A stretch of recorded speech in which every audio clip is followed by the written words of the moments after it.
I've got a hypothetical for you. You've been tasked with destroying a large group of money-fueled robots bent on taking over the world. Who do you pick to help you? The explosives-wielding American with the ability to deal more damage than the entire US nuclear supply?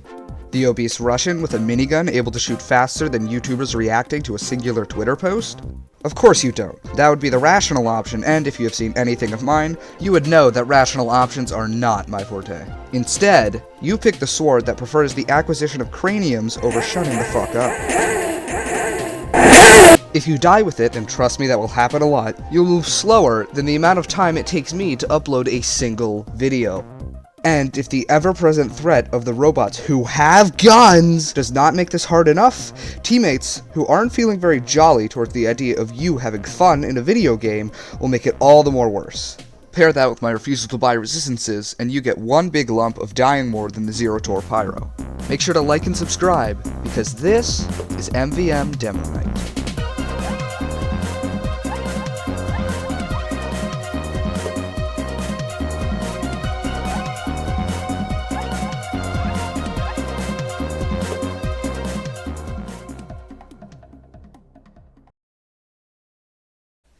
This video is going to be a general overlook on how Demoknight performs in MVM.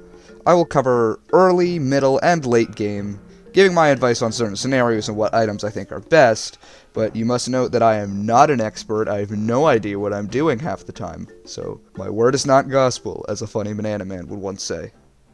With all that said and done, let's move on to talking about early game.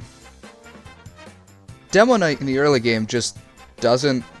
He lacks the fun to be able to properly balance his sword in a way that is effective and allows him to be mobile at the same time. His damage output is lackluster, and since crits on kill is his lifeblood, if you can't get kills reliably to start that chain, then you're going to have a rough time out-damaging the scout. In these early waves, I recommend using the Tide Turner as you have crits on kill and access to buying resistances, so the downsides of the Tide Turner are almost completely negated. And with early game being tight on credits, movement speed is very much lacking. Having a shield that fully recharges after every kill allows for some insane chains to happen, and allows the active range of your gained crits to become way larger, which in turn increases the general area the Demoknight can cover. As for the sword, I would recommend either using the Half Satoichi or the Eyelander, as they both are top tier swords. The Half Satoichi is great for early game as it frees up some credits by not requiring health on kill in the early game, allowing you to put more points into damage, which means you kill easier, which means you get more health from health on kill. While the Satoichi is very good and is a great early game pick for beginners, the Eyelander is even better. As a wise man once said, "The Eyelander is strong because it provides multiple buffs at once. It might not be the best at any of them, but it does do all of them.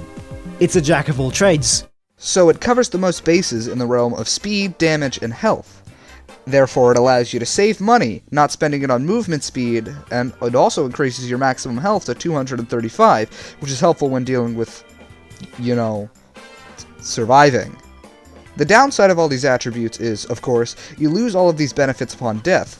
However, unlike in normal TF2, aka casual, getting 4 heads to get the complete boost is way easier as there are hundreds of robots per mission. Of course, even with all these buffs, great swords, the whole shebang, Demoknight still ends up being pretty sucky. But that starts to change in the middle game. This is when Demoknight starts to pick up speed.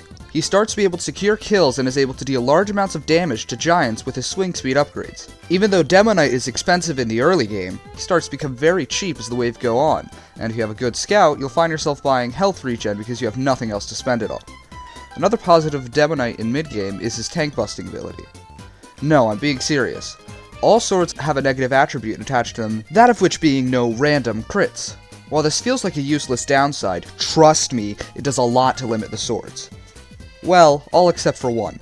The Scotsman Skull Cutter is the absolute king of Demo's tank damage arsenal. That includes normal Demo as well. The Skull Cutter does around 125 damage with max damage upgrades, and 380 with a crit, and with the ability to random crit with a melee weapon, those crits being able to be brought to a 60% chance to hit, it can consistently shred a tank into pieces. While it's not the best in the game at all, it's certainly effective, and I recommend it if your team does not have a designated tank buster for the wave. There are still problems with Demo in the middle waves, as he lacks the full-on mobility as he needs. He also lacks the variability to keep up with the increase of robot power over waves, but if you can position yourself right and play smart, you could rival normal Demo in the amounts of damage dealt. but you need to play perfectly, which I do not.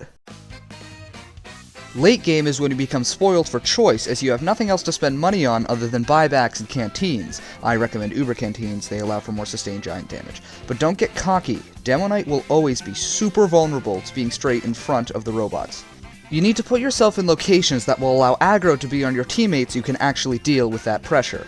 Whether that be a flank behind a rock or just behind a wall. If you can get a good position, you can shred giants, as a fully upgraded Demoknight can actually dish out some serious damage. While with his max damage and swing speed upgrades, if you can manage to get some crits from a robot and attack a giant with those crits, you can deal from 3,120 to 3,510 damage in just 4 seconds of sustained damage. Adding that to your immense ability to remove small bots from existence due to your base damage being 130, meaning you can one-shot scout bots and then steamroll all the other bots with the provided crits. In addition to that, your med dropping abilities are top tier. If you can get yourself in the right spot, you can wipe a cluster of Uber medics without batting an eye. One example where I will insist that Demoknight is actually meta, or at least very viable for, is in Empire Escalation, Wave 6, where there are critical direct hit soldiers with 1 Uber medic each trickling down onto the field. A good Demoknight can easily weave his way through the soldiers while taking out the medics, and tanking through it with his health on kill, as well as leaving the soldiers for his team. This almost completely invalidates the threat of that group of robots and allows for a small break in that mission. It's in these moments that Demoknight's full power is on display, but only for those who know how to use him.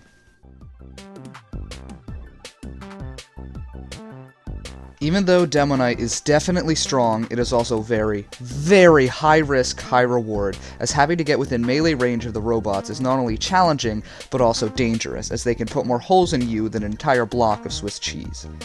It needs a surprisingly large amount of dedication to master that many are not willing to commit to. But when you do, there's little the robots can do to stop the storm that is approaching.